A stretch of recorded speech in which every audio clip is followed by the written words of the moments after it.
coming up on the show very briefly before we jump into our first conversation for the evening. Is South Africa at war with itself? The surge, and I don't mean statistically at least, I mean the atrocity of the violence that we are witnessing in South Africa over the last couple of weeks is uncanny. It feels like South Africa's at war with itself. It feels like there's a covert civil war going on that we've lost control over and is starting to rise to the surface. I'm obviously expressing these as a feeling I have. I'm not expressing it as a fact. That's what it feels like. I feel increasingly unsafe and worried for my safety. Many South Africans do. I'm pretty sure you do as well as you're listening to this show right now. What's the cause of this? It's not a policing issue just alone, right? It's a confluence of issues culminating in the moment into what I would call South Africa being on the precipice of a war with itself. Perhaps we're already there. I'm going to be in conversation very shortly with Marianne Nobela, who's the coordinator for Gun Free South Africa and a resident of Alex. This is important to mention that she's a resident of Alex because just today, as you would have heard in the news bulletin, a shooting took place in Alex. In fact, it may seem unconfirmed at this stage that several shootings took place in Alex. The violence we face is becoming more and more gratuitous. What does that mean? It means that regular violence is violence we can explain, right? We can explain why certain people do certain things. For instance, if I rob you, if I am unemployed and poor and I rob you, there's an explanation for why I did it. Not a justification, an explanation. I can explain that I stole your handbag or I robbed you because I wanted to take your handbag. We understand the line of logic. Gratuitous violence is violence we just cannot explain and give a justification for. It defies logic and common sense. This is not to say we're passing a moral judgment. We're not there yet. Of course, we'll get there, and the answer will be that it's wrong, right? It's morally unacceptable. But I do not understand why our violence is becoming so much more violent.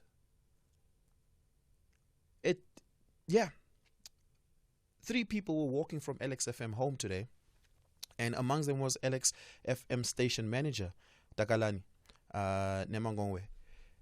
He was shot in the chest. Their cell phones and their shoes were taken from them. Clearly, these were robbers who wanted cell phones and shoes. But this man was shot in his chest. Similarly, the shootings that happen in the taverns. Why on earth are AK-47 rounds of ammunition available to begin with? And why is it that it turned out that violent? A lot of people are asking, where's the intelligence of this country? I want to ask a more fundamental question about that. What is intelligence supposed to do? And what are the police supposed to do? Are our police supposed to be is our policing system supposed to be preventative or reactionary? And how do we get them to do what they are supposed to be doing? Is it a resource scarcity? Is it a skills deficit? Is it an integrity deficit? What's going on? Jackie Silius, the founder and former executive director of the Institute of Security Studies, will be joining us very shortly. The public protectors finally, Advocate Busisiwe Mkhwebane, the acting public protector, is a different person. But Advocate Busisiwe Mkhwebane, the suspended public protector, is finally in court at the moment. Sorry, not in court, in Parliament, excuse me. But it feels like court because lawyers are busy arguing about things that are seemingly non-justiciable. For instance, Dalimpofu, one of the questions he was asking was whether or not the president should appear before the standing committee. That doesn't seem germane to the issue of the fitness of the public protector to hold office, because that's the purpose of the inquiry, right? We're going to speak to political analyst Lukhanyo Vanga a little bit later on. President Joe Biden visits the Middle East. What does this mean for American foreign policy? And is there a shift in its relationship with the Middle East, in particular, after Donald Trump? Dr. Richmond Dunst was an international relations expert based in the US, will be joining us for that conversation. Again, we're streaming the show live on YouTube, so you can log on to YouTube and watch me do the show. It is simply SAfm Radio Live on YouTube. You can search for that. We're also streaming this live on Twitter and on Facebook, and you can watch it on those social media platforms as well. So tweet me at Oliver_speaking at SAfm Radio. Find me on Facebook, Oliver Dickson. But I'd love to hear your inputs, your calls. 011-714-2006. If you want to send us a WhatsApp voice note, it's 0614-104-107. Let's get started. I'm Michelle Constant. Join the JSB crew and I every Saturday and Sunday morning between 7 and 10 a.m. We promise to keep you informed and entertained with innovation, culture, cars, travel, life learnings, environment, and of course, your big fat juicy. Small stories, big ideas, massive inspiration. The Jet Set Breakfast on SAfm. This Week Today with Oliver Dickson.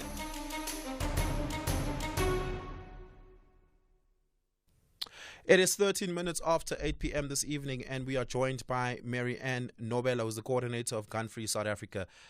Mary Ann, is South Africa at war with itself? That's where I want to start the conversation. Thank you so much for your time this evening. Is South Africa at war with itself? Good evening, Oliver. And I think it is safe to say that with the way death happens because of gun violence in South Africa, we're seeing the same amount of deaths happen daily or similarly as a country that is at war. And that is terrifying, considering that when you think of your country, South Africa, you don't wake up and think that, damn, there's a war happening here. Yeah. But the way people are dying, it is as though we're at war. Yeah. And where does it come from? I mean, you know, when there's large bodies of violence, you can always explain it. But this just seems inexplicable. It can't be just our poverty. It can't be just our failing policing system. It has to be something deeper than that. Where do you... And I know this question is not a technical question, right? And it's not one you can refer to data and stats to and give an extemporaneous answer on. I'm asking this, and I'm appealing here to your intuition. Where's this coming from? I think just kind of contextualizing it, especially because we've been speaking about gun violence. South Africa has, there's very easy access to guns. Because like you said, we can't just be like, surely it's not just the poverty. You look at countries like America who also have easy access to guns. And as much as our, level of access is not on America's level, they don't have poverty. But because they have easy access to guns, death happens all the time. And so we're seeing something similar in South Africa because access to guns is so easy. Yeah. Jackie Cilliers, who is the founder and former executive director of the Institute of Security Studies, joins us. Jackie, thank you so much for joining us this evening. I really, really do appreciate your time. I want to start here, and I want to ask you the same questions that I asked Mary Ann just a short while ago. Is South Africa at war with itself? Ooh, Jackie, it seems like you might be muted. I don't. Well, fantastic. There we go. There we go. I can hear you loud and clear. Go ahead. Oh, can you hear me now? Yeah. Excellent. Apologies for that.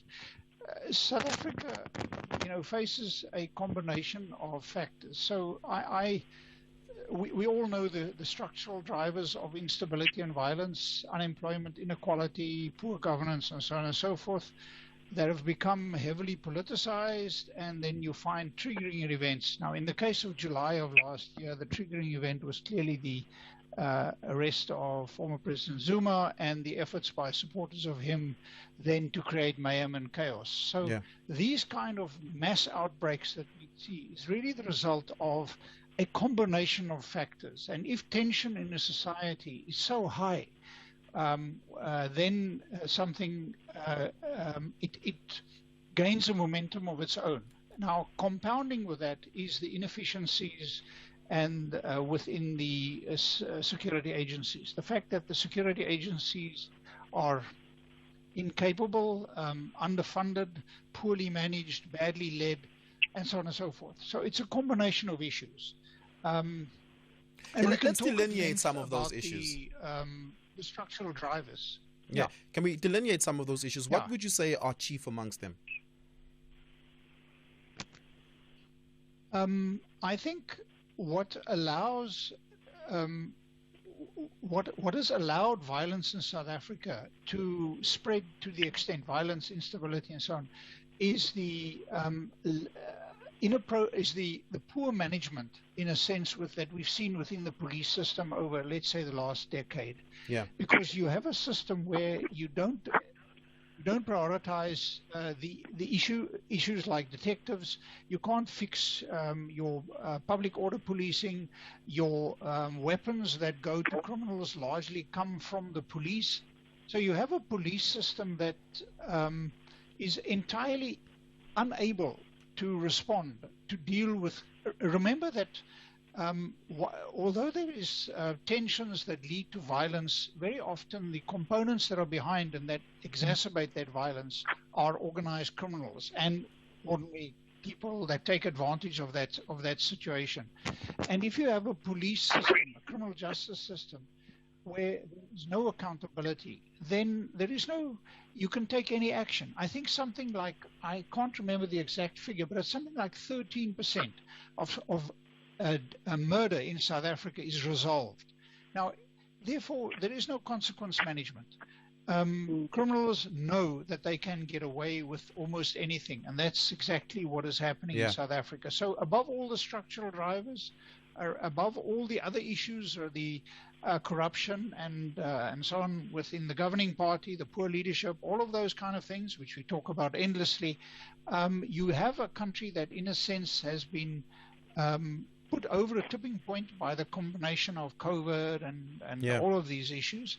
And then the social systems that are supposed to manage and contain this violence are incapable, effectively, of dealing with them and with the key components of that. Mary Ann. So it's there's no simple answer. Yeah. Mary Ann, Jackie speaks about the sophistication of organized crime. It seems to me quite intuitive that it's organized criminals that have access to automatic and semi-automatic rifles, if we're going to stick to the point of the prevalence of guns being a contributing factor to the atrocities of crimes in our country. Hello? Hi, Mary Ann, can you hear me? I can hear you. The last thing I heard you say, you were trying to quote Jackie. Yes. Oh, there we go. So the line cut out for a little bit there. Jackie speaks about the sophistication of organized crime. And drawing from your point about the prevalence and the covert proliferation of firearms being a problem that contributes to the atrocities of violence and crime in South Africa, it seems to me quite intuitive then that it would be organized criminal syndicates that have access to AK-47s and other automatic rifles that just ordinary civilians would otherwise not have access to. That does sound correct to me. But what we do, that isn't exactly the work I, for one, would engage with while working under gun free. We definitely more on a local level in townships like Alexandra, where we're seeing more handguns being used, and we talk with community members, having people discuss how firstly these things are affecting them and how they can actually hold the state to account. Because let me say a conversation I've been hearing go around so much is that a lot of people feel like they can't rely on, SAPs. And I hear that, but it's like we're trying to say it's okay that we can't rely on SAPs, so we need to, take the law into our own hands. And I don't think we should be comfortable with that. And so that's why even last year when, it was time to make submissions with the amendment bill, we were on the ground making sure people are able to do that, because very often they're not included in the decision-making process, but they're most affected by what's happening. So I do think that in terms of the ground, the communities that are most affected, like Soweto, like Katlehong, like Alexandra, that's how we try to push the people. But just looking at assault rifles, they were leaked. Like, it's safe to say that they are leaked from the state, and that's the problem. So just kind of touching back on the law, that I don't know what the police minister is waiting for, because that amendment bill looked at a lot of the problems, the loopholes, and we'd have him report quarterly. I think it was you, I'm not sure if it was you or Jackie, who spoke on accountability. But right now, no one's being held accountable. And the problem, as civilians, we shouldn't be okay. We shouldn't be like, but it's the police. That's not fine. Yeah. Jackie, how do we begin to fix the police? There are many things that need to be done. The problems within the police is not money. The police budget has more than doubled over the last 10, 12 years. The problem is a management problem. It is not so. The firearms registration process and management process doesn't work, and we've known this for the last 5-6 years. And the police seem incapable or unwilling to fix it. We know that the majority of firearms in South Africa, illegal firearms, in actual fact, come from very often the police themselves. And there's, books that have been written about the extent to which firearms leakage from particularly the police have fueled murder and mayhem, particularly in the Western Cape and to a lesser extent in KwaZulu-Natal. So by fixing your firearms registration process, which in my view doesn't really require, yes, there is legislative improvements will help, but it's a management issue. It's firstly, primarily a management issue. And it's because we think that new rules, new regulations, new initiatives will solve things, when in actual fact we're not implementing the existing regulations. South Africa's got relatively tight firearms legislation, but we are not implementing them. It's the same with illegal foreigners that enter South Africa. We have got good laws, but we don't implement the laws. The result is rising xenophobia in South Africa. So that fixing our firearms management system, fixing our forensic system, and then funding, for example, our detective services, and focusing on those precincts where organized crime is high. In other words, using an intelligent approach to crime would take us much further than spending money on large demonstrations, or bringing additional police into the system, trying to build up sort of the uniform police, the blue line that we often speak about. So the real problem, remember that since the problems really started with Jackie Selebi when he became National Commissioner, somebody who knew nothing about policing. He disbanded all the specialized units within the police, including the firearms control, the gangs units, and so on and so forth. And it has been and after that, we've seen the one political appointment to the other to head the police. Now, for the first time, we have a permanent national commissioner who comes from the ranks. But yet we still have a minister of police who doesn't allow the space for the national commissioner to manage and organize the police, but who consistently interferes and sort of thinks he is still the national commissioner. There is huge issues within a overstaffed, bloated police. So can I pause you there, Jackie? That's mismanaged. I want to pause you there because that's an interesting point you make, the delineation and the separation of roles between the minister and the commissioner. What should be that separation? How does Bheki Cele interfere with the role of the commissioner? He's rushing around from pillar to post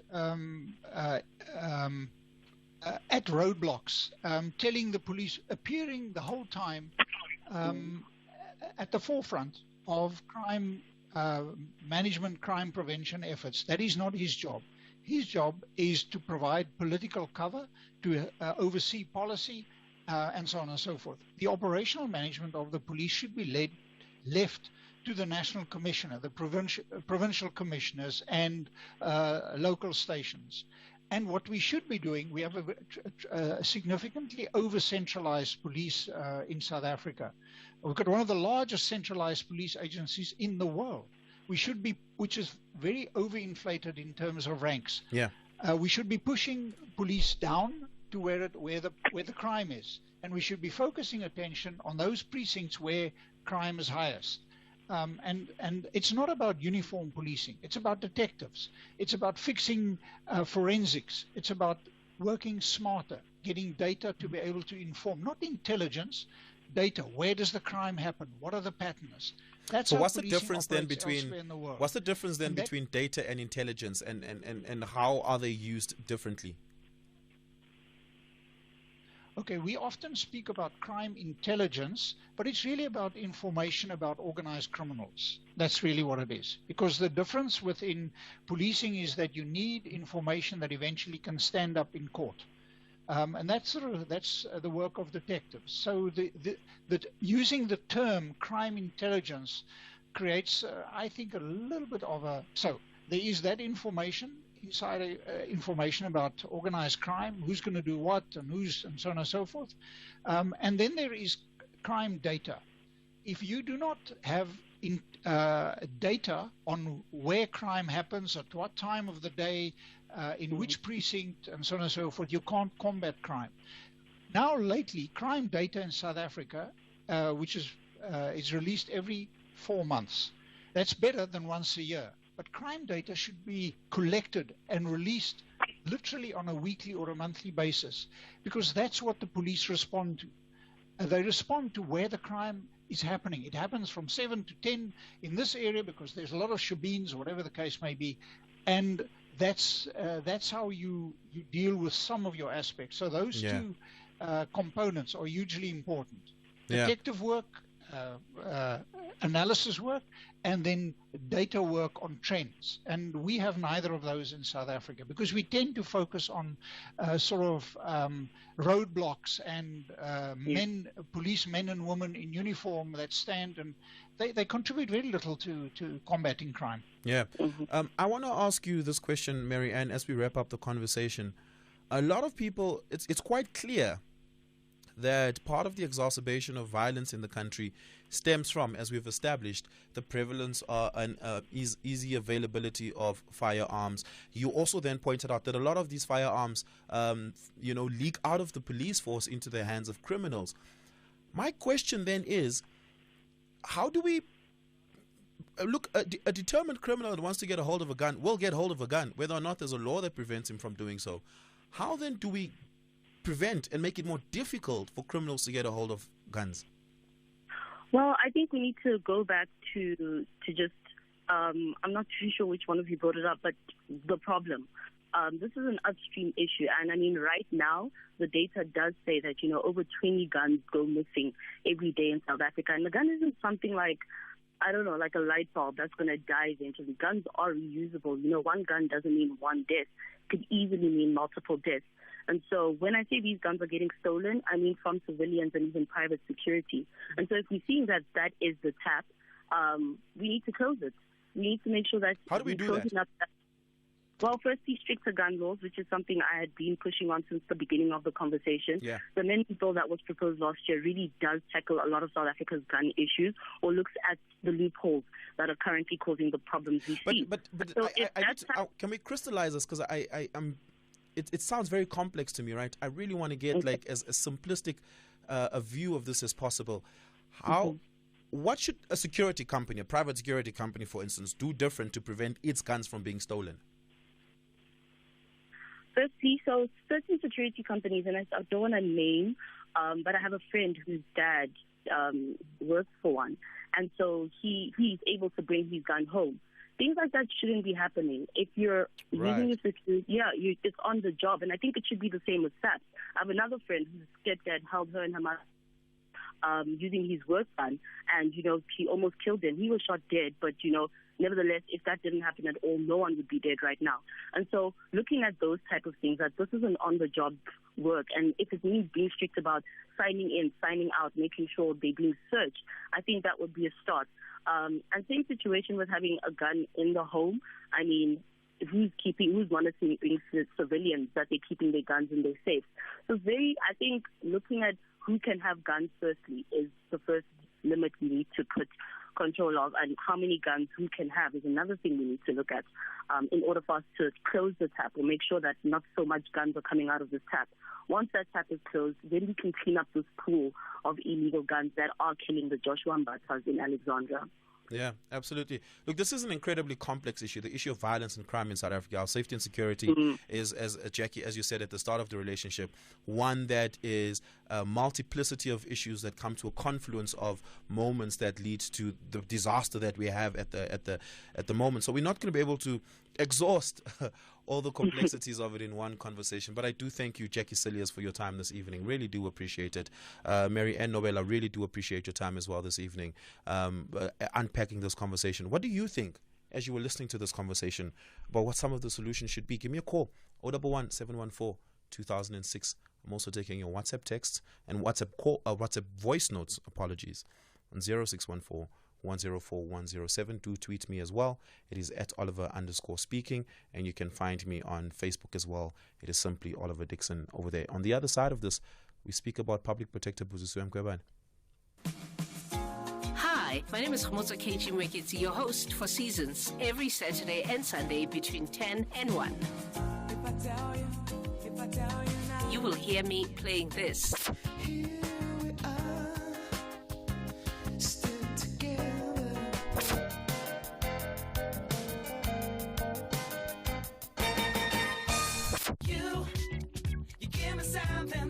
And if you love smooth jazz or all kinds of jazzy sounds, you can hear me do this.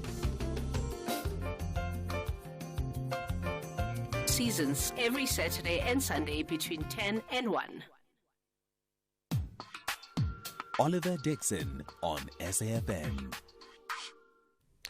Yeah, it's this week today, and we're unpacking some of the complex issues of the week that shape our politics and our existence. Give me a call on 011 714 2006. In a very short while, we'll be in conversation with Lukhanyo Vangqa, who's a political analyst. But before we go into that conversation about the hearing into the suspension, or into the hearing into the fitness of the public protector to hold office, let's have a listen at some of your voice notes.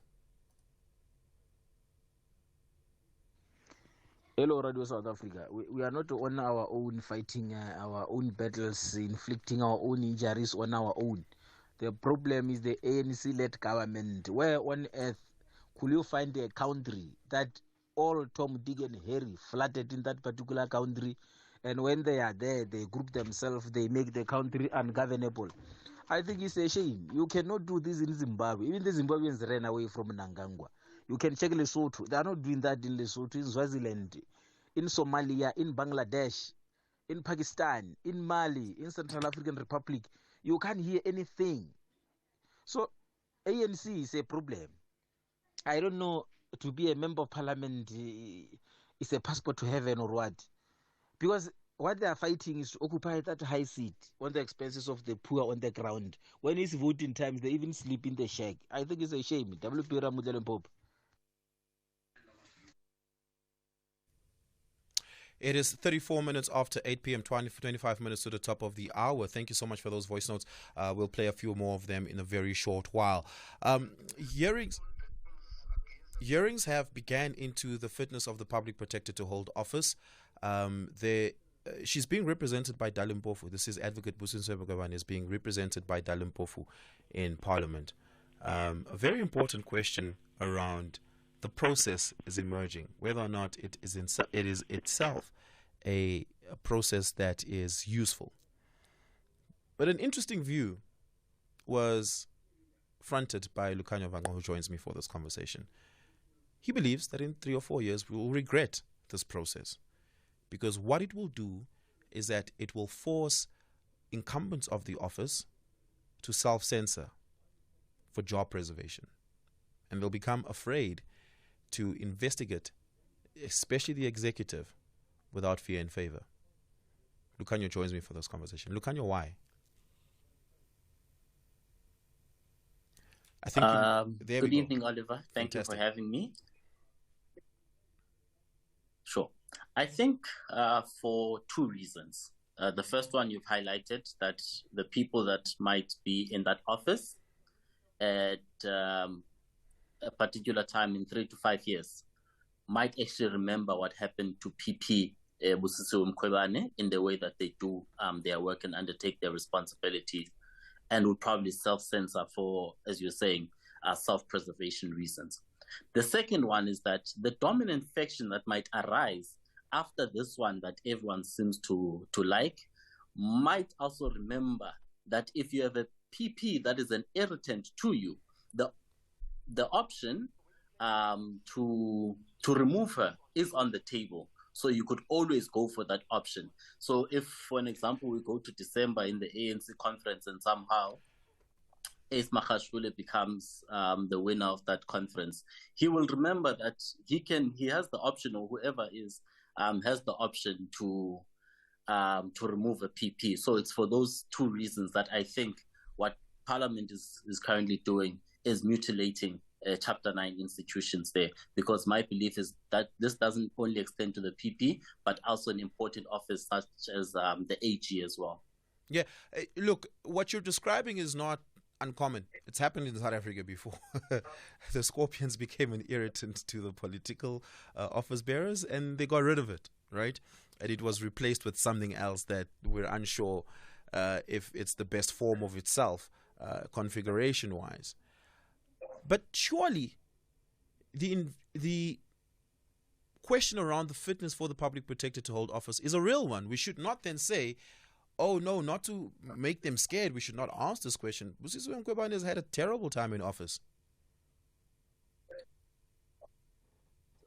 Very, very true, Oliver. And I think the current legal systems and the built-in protections that exist have proven themselves well capable of handling a PP that is, as you're saying, having a terrible time in office.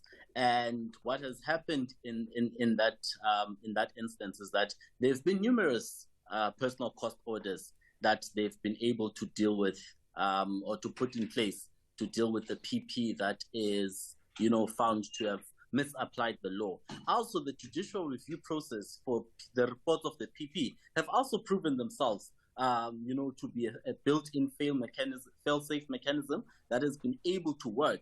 So why are we going for the nuclear option to deal with a situation that doesn't require that we must go nuclear or we must go that route? Because the PP's office is not completely dysfunctional, that things are falling apart there. Yeah. The PP has just gotten a second clean audit that we've seen. So the option that is being taken by Parliament and the ANC together with the DA is really far and beyond what is needed to deal with what I consider to be an irritant to be fair, for the a people clean that audit. Yeah, a clean audit for the PP's office is a tip of the hat to the CEO of the office and not quite the PP, right? They have a fantastic administration, or what we would call accounting officers in that office that do an amazing job of the operational aspects of what it means to run that office.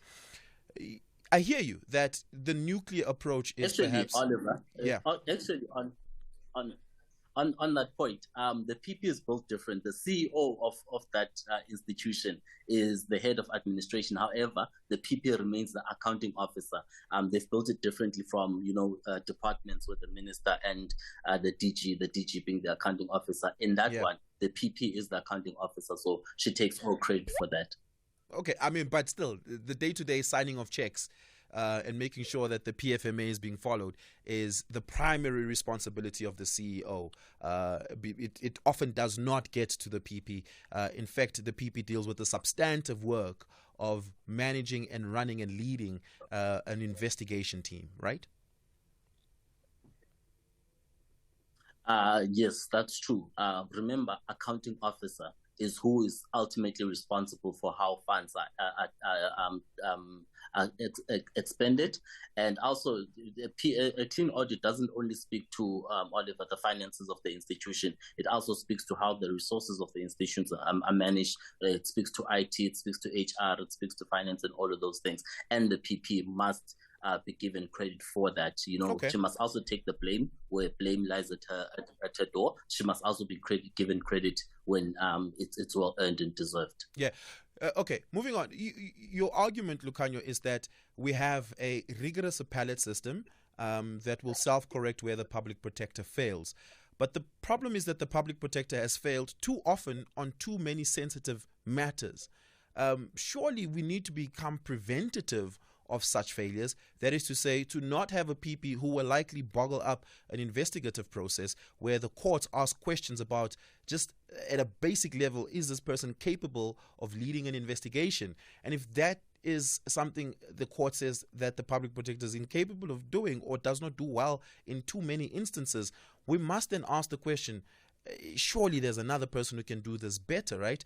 And if we get someone else who does it better, they should not fear for the safety of their jobs if they can do the basics correct that a court will not denounce them on. We're given that opportunity, and that opportunity will come again, Oliver, in about 6 months' time when Parliament opens up nominations for the next PP because this PP's term is coming to an end. So we will get that opportunity if there's someone else that can do the job better.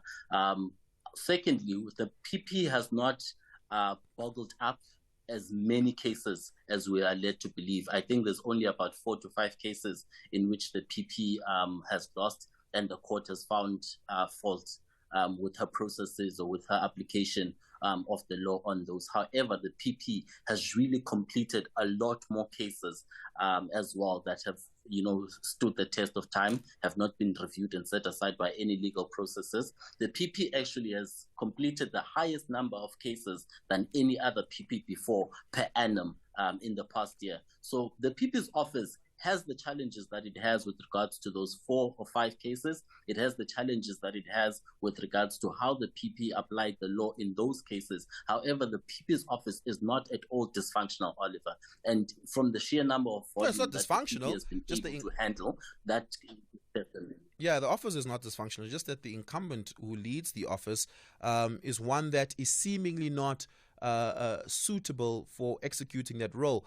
4 or 5 cases may sound insignificant when you say, yeah, but there are so many other cases that weren't overturned in the court or taken under judicial review.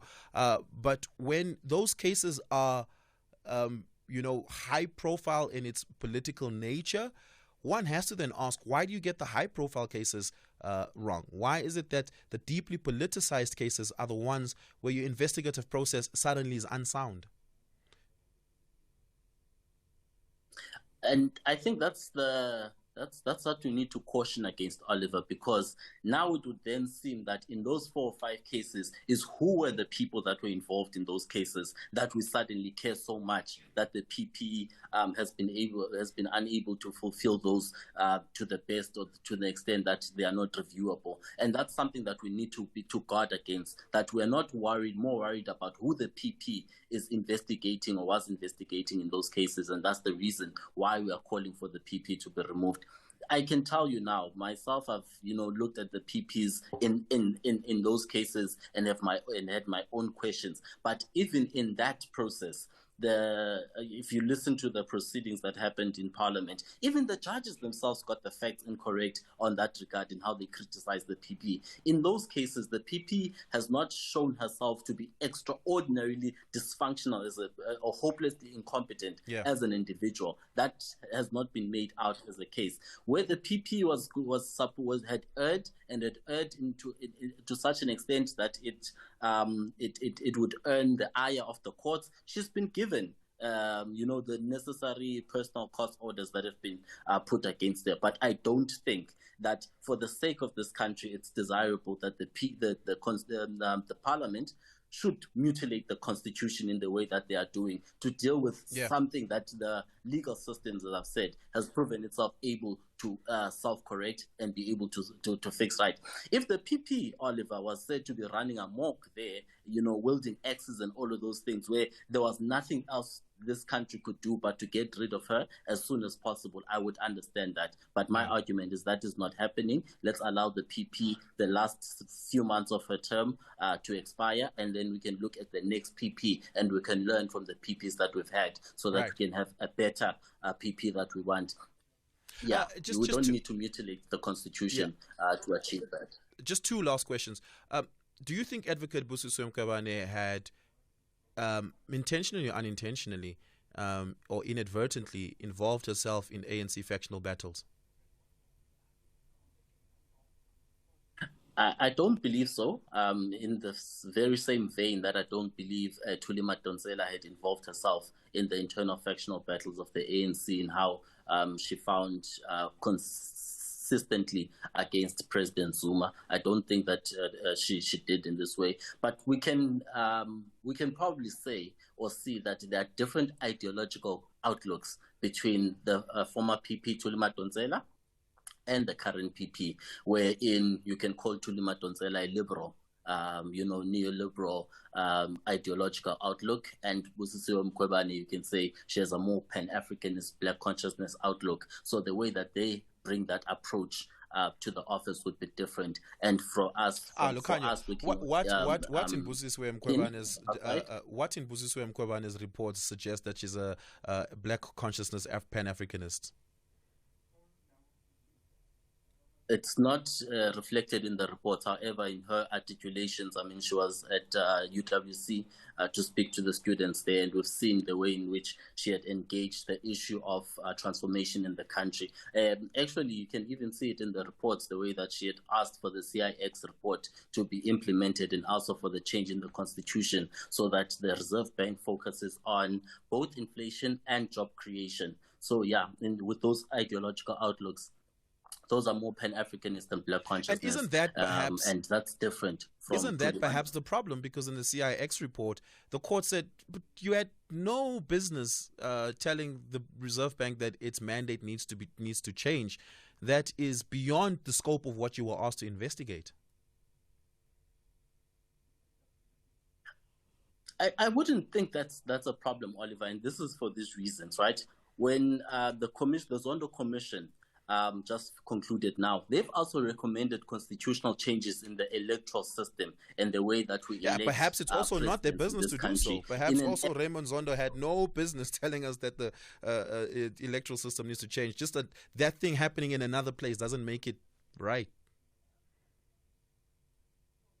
No, but what I'm saying is the report of Zondo would not be set aside for those reasons. I don't think it's outside of their mandates to suggest to parliamentarians to say that these are some of the kinks in the system that allow some of these problems to continue in the way that they have.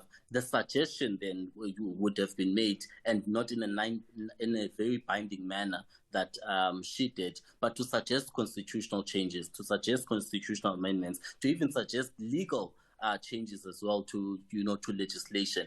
I think that's within what a PP would be able to do. But if it's put in a binding manner, then it means that it's obligatory. Parliament is obligated to change the constitution. Yeah, if it's made obligatory, then it becomes a problem, because then it's the PP that is changing the constitution and not the parliamentarians. And the trias politica puts that responsibility squarely within the confines of Parliament. You just suggest it and they apply their minds to it. You don't make it binding. In the final minute of this conversation, Lucanio, the conclusion of what you're saying is that once the President, upon the recommendation of Parliament, appoints a head of a Chapter 9 institution, they should see their full 7-year term to end and should never be removed. It's also suggested in the Constitution, Oliver, in the way in which those people are given security of tenure, that it must not be all too easy to remove some of these heads of Chapter 9 institutions. And that is the constitutional approach that I'm bringing here, to say that it must not be so easy to remove them. It must really be the last option, because it is a nuclear option. And once we do it, we do significant harm to our constitutional democracy, and we must make it worth it. It's only when we have no other options left that we must remove and impeach heads of Chapter 9 institutions. We can't just do it because they're an irritant to us and we don't agree with some of their findings, when the legal system has proven itself well capable of handling some of those issues and failures. Yeah, Lucanio Vanga, thank you so much for your time. You're always a fantastic interlocutor. Appreciate your inputs this evening. Let's have a listen at some of your voice notes that's come through on the WhatsApp voice note line on 0614-104-107. I'm also taking your calls, 011-714-2006. In a short while, we will be speaking to Dr. Richmond Danso, who's an international relations expert based in the United Nations, and reflect on Joe Biden's visit to the Middle East, his first since he became president.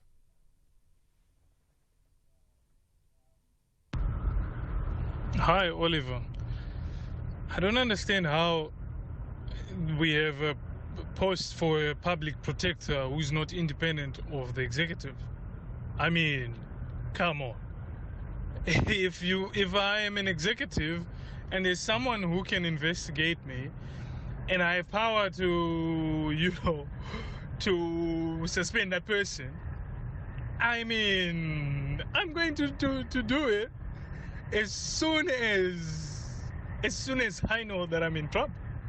So I don't understand how we have a post of a public protector who can then be fired or be put under suspension by someone she's supposed to be investigating. It doesn't make sense. Make it make sense. A very good evening there, gentlemen. I think the question that you posed is the PPE not involved in ANC factional battles. I mean, it doesn't take a rocket scientist to figure that out, my good sir. I think keeping her any longer will, she's just a liability for this country. I mean, look at the judgment of the dairy farm, where she excluded some people who everybody knows that they were involved. So she can never be trusted. I think it's okay that she goes, the sooner the better, before she causes more damage. Hey, Oliver, do you know why Busim Kwebane released that report of CX, that ABSA thing? That report was written by Madonsela first, but Madonsela couldn't release it because Madonsela was scared of her bosses, the white monopoly capital. Let's be honest. Don't say bad things about Mkhwebane. Mkhwebane knows exactly what is supposed to be done there. That Reserve Bank would not be set aside for those reasons. I don't think it's outside. Yeah, those are some of your voice notes that's come through. That last one is very interesting and fascinating. Yeah, let's not be historic revisionists. The investigation was started by Advocate Thuli Madonsela, but was not completed. Report was not written, and then Advocate Busiso Mkhwebane came in, completed the investigation, and wrote the report. So, and that actually did come up at the time, and the record was set straight by both parties actually around how far and who needs to take credit for what parts of the report, that Reserve Bank report. Yeah, keep those voice notes coming in on 011-714-2006. You can also send us a WhatsApp voice note on 0614-104-107. On the other side of this, we'll speak to Dr. Richmond Dunso. We're struggling to get him on the line, but we should have him on very shortly. Let's take a quick break. SAfm has signed a code of conduct that is enforced by the Broadcasting Complaints Commission of South Africa. Under the code, we are committed to giving news that is accurate, comment that is fair, and programming that is not harmful, does not amount to hate speech, or contain violence or explicit sex. If you think we are not living up to that code, then you can inform the Broadcasting Complaints Commission of South Africa. Direct any complaints in writing to the Broadcasting Complaints Commission of South Africa. PO Box 142365. Craig Hall 2024. Fax to 011-326-3198 or an email to bccsa@nabsa.co.za. For more information, please visit www.bccsa.co.za.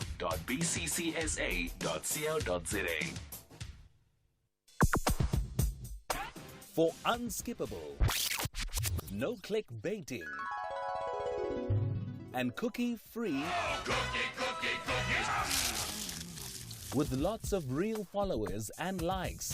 Place your sales campaign on SAfm. Radio is still the best place to advertise your business at affordable rates. SAfm, with its national footprint and top personalities, offer advertisers distinctive opportunities to reach their target audience. Email sales@safm.co.za. SAfm, the influencer you can trust.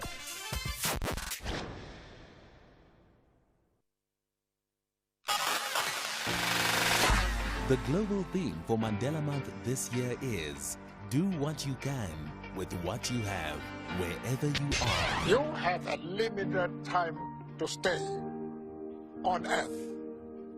You must try and use that period for the purpose of transforming your country into what you desire it to be. SAfm, leading the conversation this Mandela Month.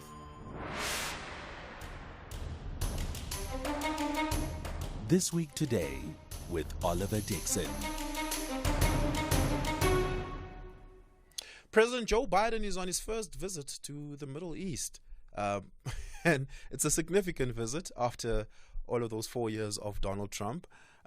What will be the shift in Americans' foreign affairs in relation to the Middle East? Is there going to be a shift in it? Obviously, there always is a shift when the government moves from Democrat to Republican and vice versa.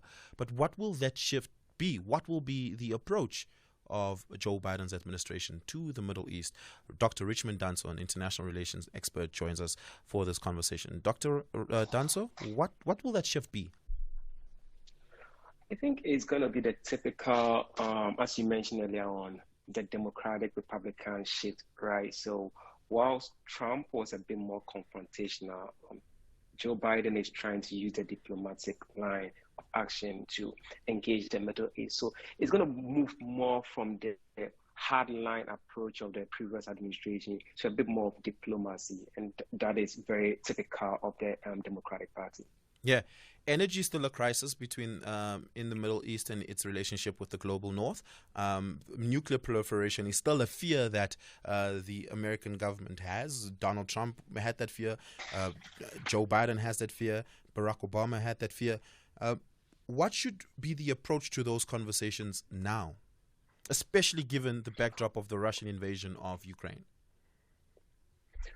Well, it's a dicey situation, right? Because from the previous administration, America kind of isolated itself when it comes to global issues, particularly when it came to the nuclear weapons and other things with Iran, right? Now America is back on the table and Iran has taken a bad approach. So it puts America in a very difficult situation. How do we get the trust of the Iranians at this point to get back to the negotiation table and start a dialogue with us? I mean, potentially with a war, because America is leading the Western allies, and that significantly is the war that is play, right? So how do they approach it?